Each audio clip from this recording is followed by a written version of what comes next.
Students, आज हम लोग इस वीडियो में केमिस्ट्री के टॉपिक जो है पॉलीमर्स, उस पर हम लोग डिस्कशन करने जा रहे हैं। तो स्टार्ट करते हैं। पॉलीमर्स जो होते हैं वो क्या होते हैं और ये कैसे बनाए जाते हैं, इनका मोड ऑफ फॉर्मेशन क्या है और इनके मोनोमर्स यूनिट्स क्या हैं, इनके बारे में हम लोग देखेंगे। तो सबसे पहले हम जो देख लेते हैं कि पॉलीमर्स होता क्या है।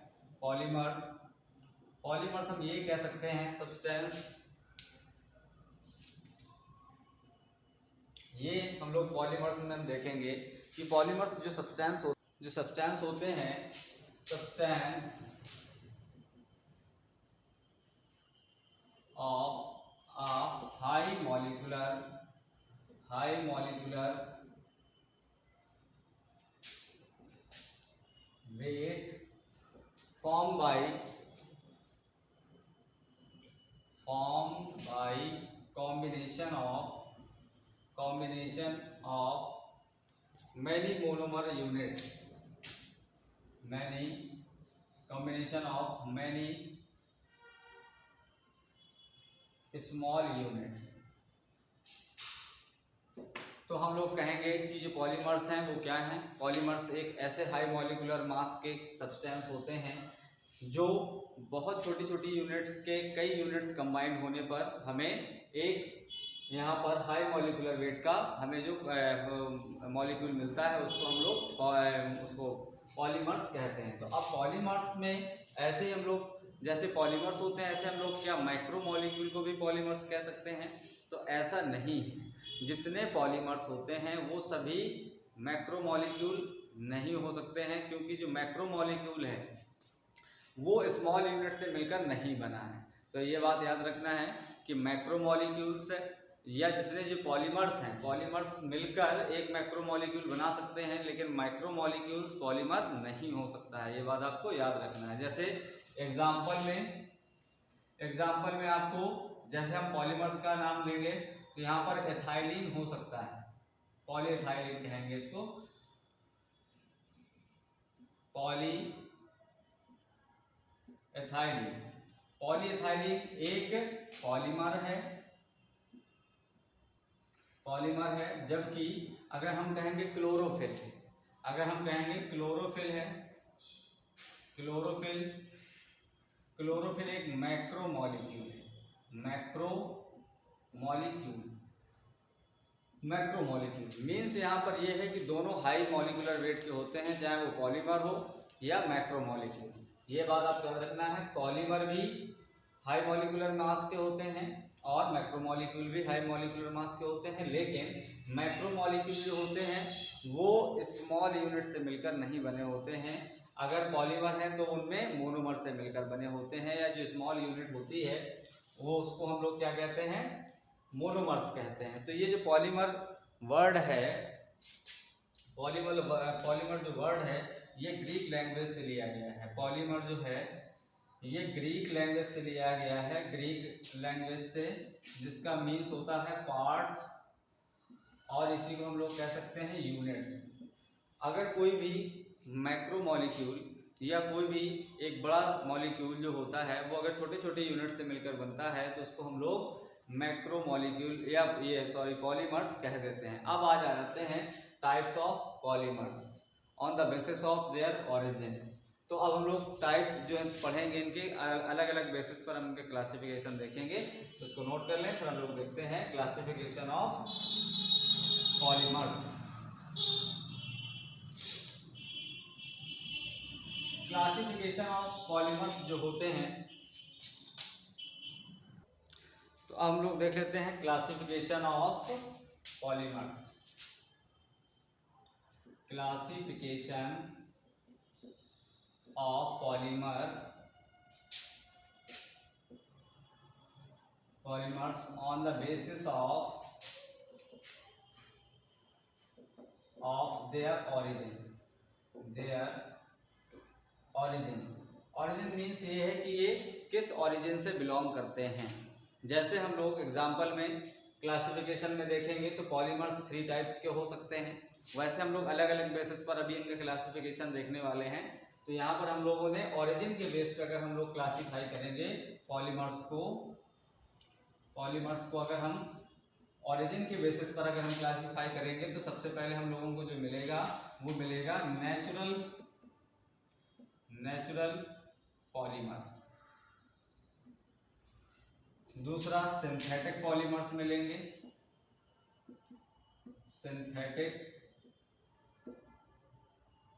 सिंथेटिक पॉलीमर्स मिलेंगे। और थर्ड जो हमें मिलेगा वो सेमी सिंथेटिक मिलेंगे, सेमी सिंथेटिक पॉलीमर्स।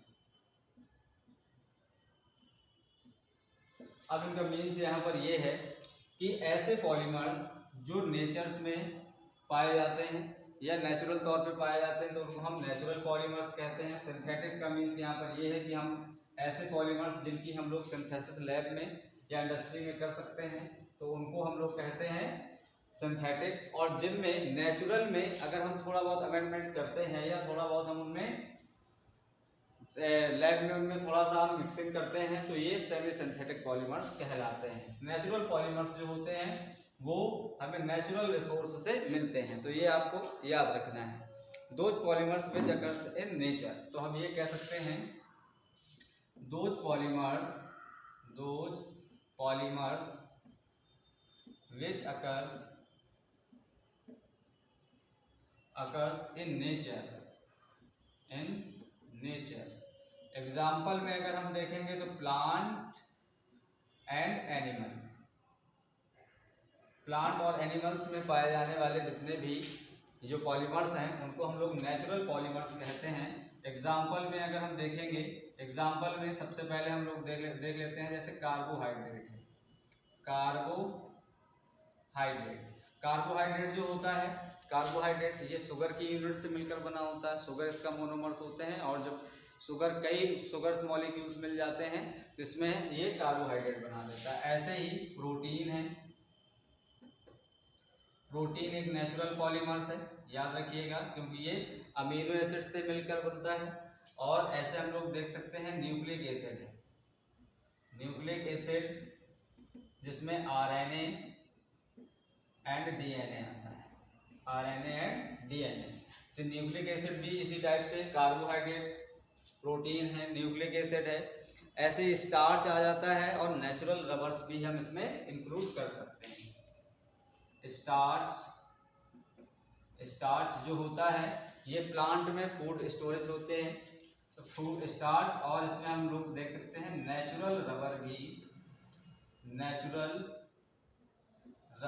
एक नेचुरल पॉलीमर्स होते हैं, तो ये आपको याद रखना है। ऐसे पॉलीमर्स जो नेचर में पाए जाते हैं जैसे प्लांट और एनिमल्स में पाए जाने वाले जितने भी पॉलीमर्स होंगे उनको हम नेचुरल पॉलीमर्स कहेंगे।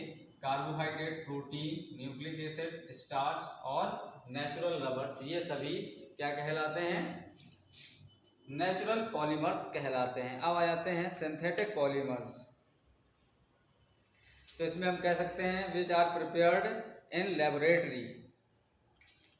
तो अब इसमें हम लोग देख लेते हैं, अलग अलग देखते हैं, तो इनको पहले नोट कर लेंगे, फिर हम लोग देखेंगे सिंथेटिक पॉलीमर्स।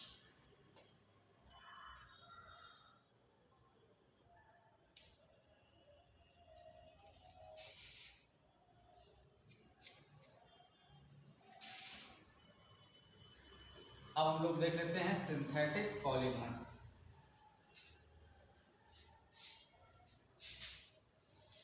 सेकेंड हेडिंग रहेगी हम लोगों के पास synthetic polymers.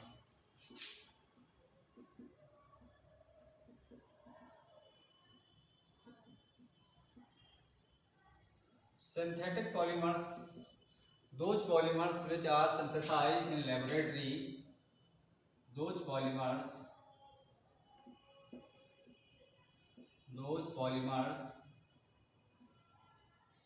which are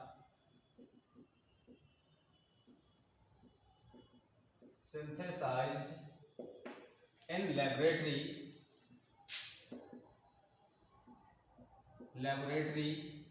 are called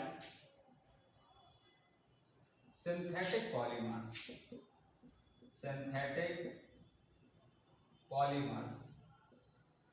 ऐसे पॉलीमर्स जिनकी सिंथेसिस हम लोग लैब में कर सकते हैं या लेबोरेटरी में हम इनको प्रिपेयर कर सकते हैं। तो ऐसे जो पॉलीमर्स होते हैं उनको हम लोग कहते हैं सिंथेटिक पॉलीमर्स। एग्जाम्पल में जैसे हम लोग बात करते हैं स्टाइरीन है, स्टाइरीन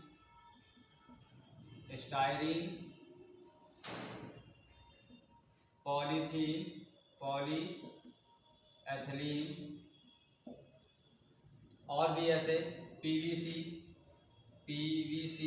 पॉलीविनाइल क्लोराइड है, पॉलीविनाइल क्लोराइड ETC। मतलब हम यहाँ पर जो ऐसे मॉलिक्यूल्स जो प्योर केमिकल से मिलकर बने होते हैं और इनको हम लोग लैब में सिंथेसाइज कर सकते हैं।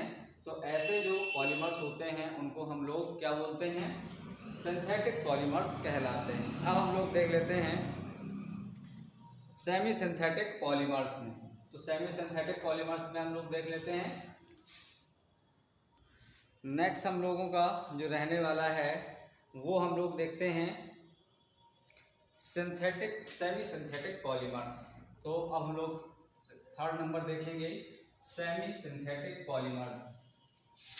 सेमी सिंथेटिक पॉलीमर्स में क्या होता है, ऐसे पॉलीमर्स जो होते हैं, थर्ड नंबर है ये semi synthetic polymer. Semi synthetic polymers में जो होता है वो अगर हम नेचुरल पॉलीमर्स में थोड़ा बहुत मॉडिफाई कर देते हैं, मॉडिफिकेशंस कर देते हैं, तो हमें सेमी सिंथेटिक पॉलीमर्स मिल जाते हैं। तो यहाँ पर हम लोग लिखेंगे those polymers which are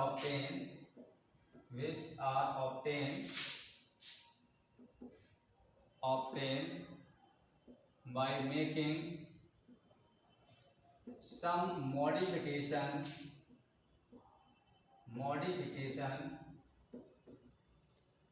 of natural polymers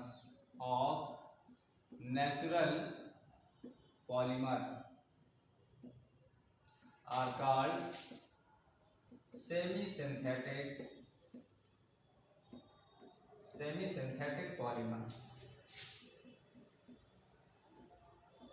semi synthetic polymers कैसे हमें गेन होते हैं, ऐसे पॉलीमर्स जिनको हम नेचुरल पॉलीमर्स में अगर हम थोड़ा बहुत मॉडिफिकेशन कर देते हैं तो ऐसे हमें क्या मिलते हैं, सेमी सिंथेटिक पॉलीमर्स मिलते हैं। इनके लिए आपको एग्जांपल याद रखना है, वल्केनाइज्ड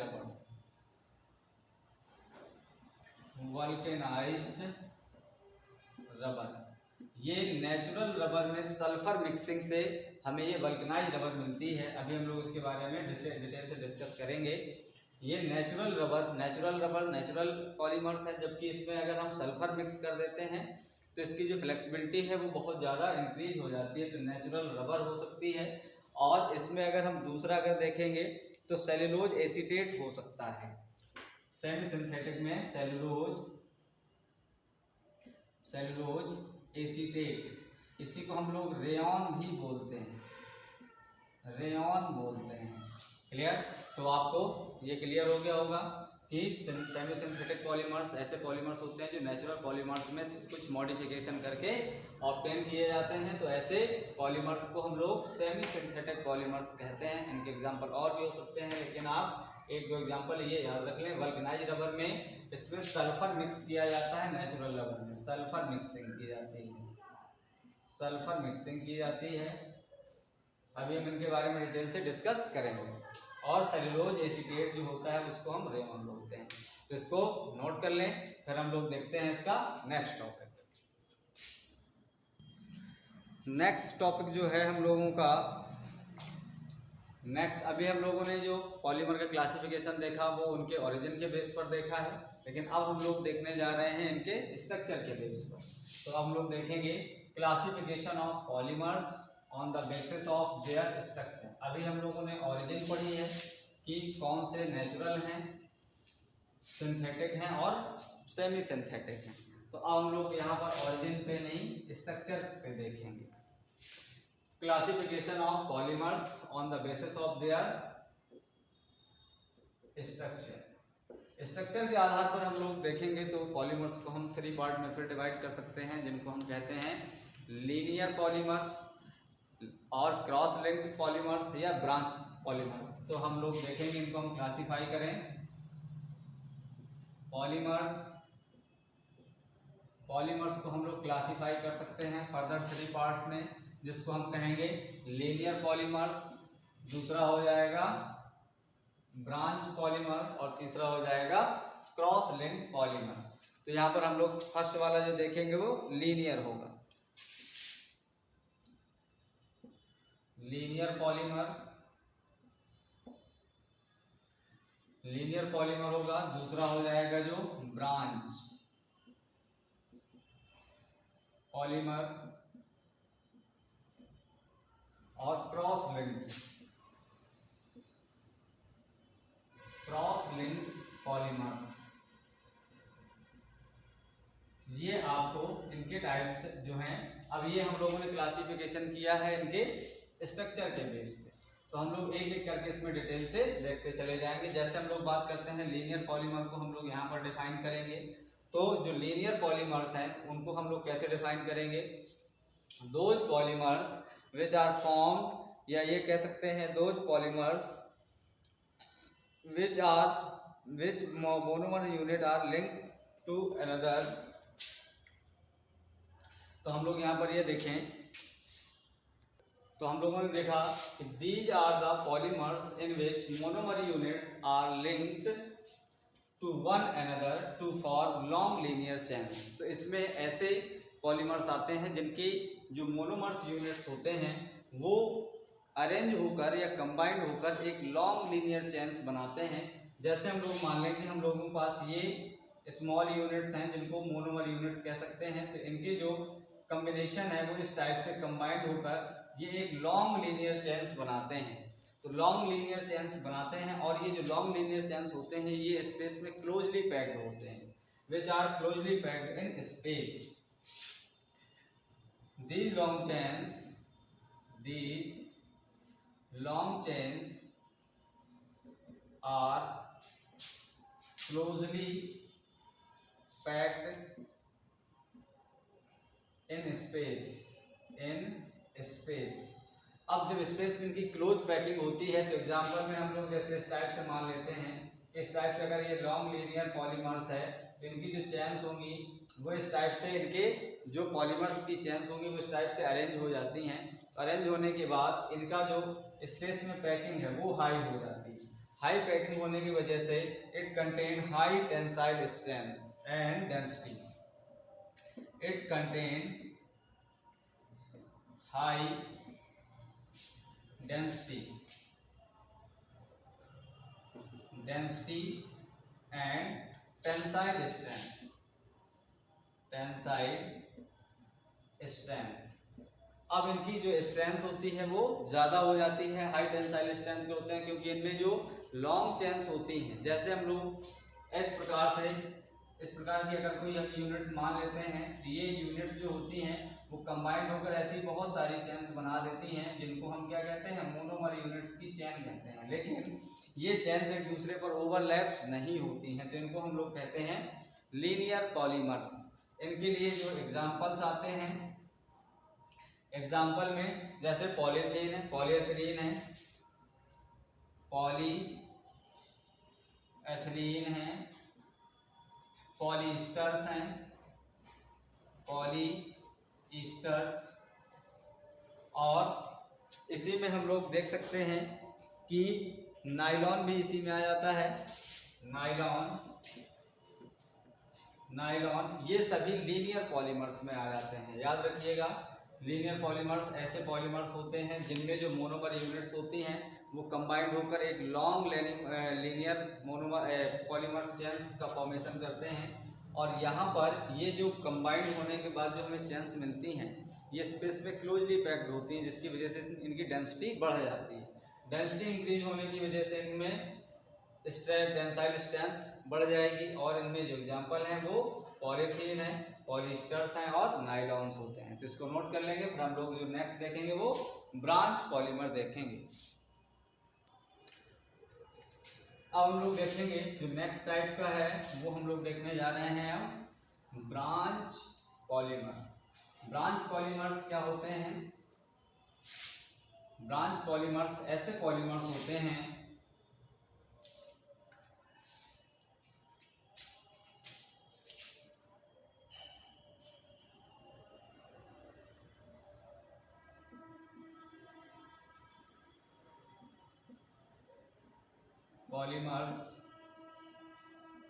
इन सच पॉलीमर्स, इसमें देखें in such polymers monomer units form monomer units form long linear chain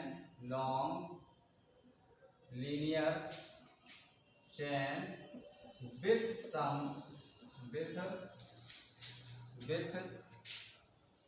branch of different length। यहाँ पर हम लोग ये कह सकते हैं कि इस टाइप के जो ब्रांच पॉलीमर्स होते हैं, जैसे हम लोगों ने वहाँ पर इस टाइप से हमने ये जो लिए थे, यहाँ पर ये लीनियर पॉलीमर्स है, लेकिन यहाँ लीनियर पॉलीमर्स में अब हम देखेंगे कि इसमें कुछ ब्रांचिंग आ जाती है। इसमें जो पॉलीमर्स होते हैं वो क्या होते हैं, बनाते तो लॉन्ग चेन्स हैं, लेकिन इसमें कुछ डिफरेंट लेंथ की ब्रांचिंग आ जाती है। तो ये जो होते हैं वो ब्रांच चेन पॉलीमर्स कहलाते हैं। इस टाइप का अगर आप अगर स्ट्रक्चर देखने को मिलेगा तो ये ब्रांच चेन पॉलीमर्स कहलाते हैं। ब्रांच चेन पॉलीमर्स में बनती तो लॉन्ग चेन्स हैं, लेकिन इनमें डिफरेंट टाइप की ब्रांचेज जो होती हैं वो जनरेट हो जाती हैं। अब हम लोग इसमें देखते हैं, जैसे पॉलीथीन है, पॉलीथीन लीनियर पॉलीमर्स का भी एग्जांपल है और ब्रांच पॉलीमर का भी एग्जांपल होता है। तो अब यहाँ पर ब्रांचिंग की वजह से ये लीनियर के कंपैरिजन में इनकी डेंसिटी कम होती है due to presence of branching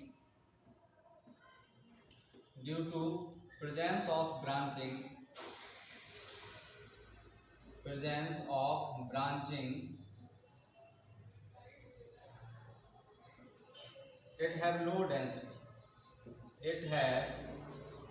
density। अब इसके हम लोग एग्जांपल देख लेते हैं। तो एग्जांपल में अगर हम लोग देखेंगे तो एग्जांपल्स में स्टार्च और ग्लाइकोजन भी इसी के एग्जांपल हैं। एग्जांपल में पॉलीथीन है, पॉलीएथिलीन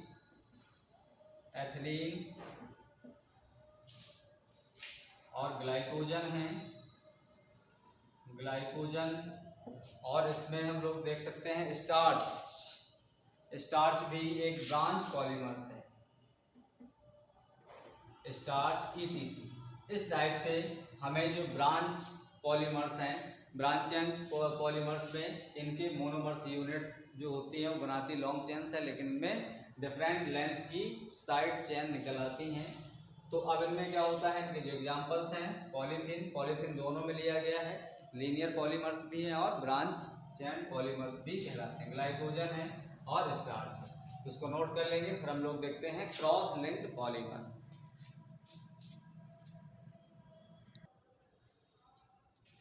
अब लोगों का जो थर्ड नंबर है वो हम लोग देखते हैं क्रॉस लिंक्ड पॉलीमर्स।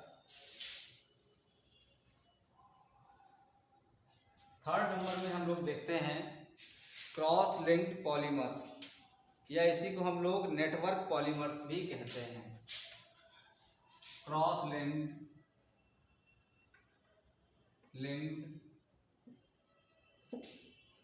पॉलीमर्स, इसी को हम लोग नेटवर्क पॉलीमर्स भी कहते हैं। याद रखिएगा, इसी को हम लोग नेटवर्क पॉलीमर्स भी कहते हैं। In such polymer the monomer units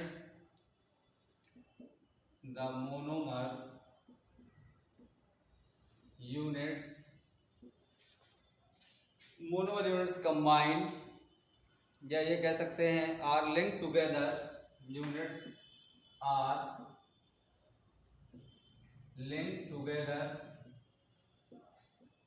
to form three-dimensional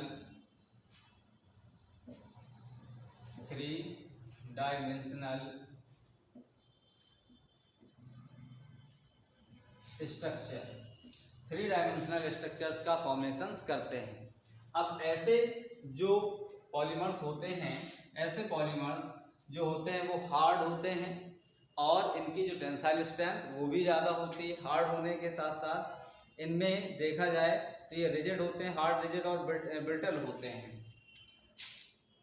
These polymers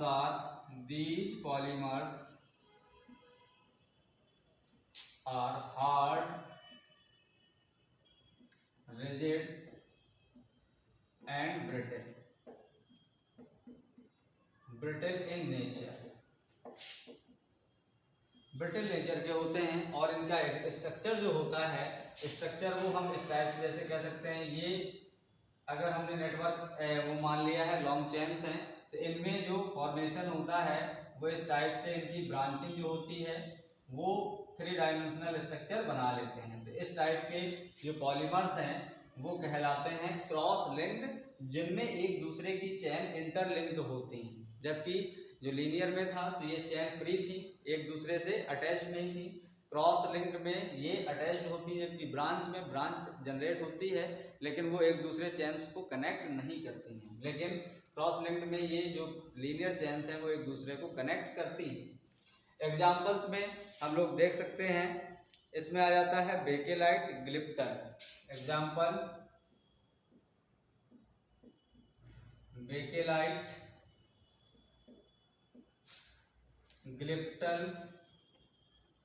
ग्लिप्टन और मेलामाइन फॉर्मेल्डिहाइड रेजिन। मेलामाइन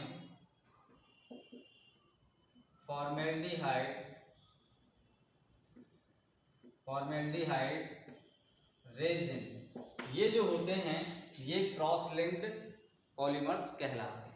तो हम लोगों ने पॉलीमर्स का क्लासिफिकेशन 2 बेसिस पे पढ़ लिया है, जिसमें हम लोगों ने सबसे पहले पढ़ा है कि जो ओरिजिन के बेस पर है तो उसको हम लोगों ने देखा है कि नेचुरल पॉलीमर्स होंगे, सिंथेटिक पॉलीमर्स होंगे और सेमी सिंथेटिक पॉलीमर्स होंगे। जबकि सेकंड में है classification of polymers on the basis of their structure.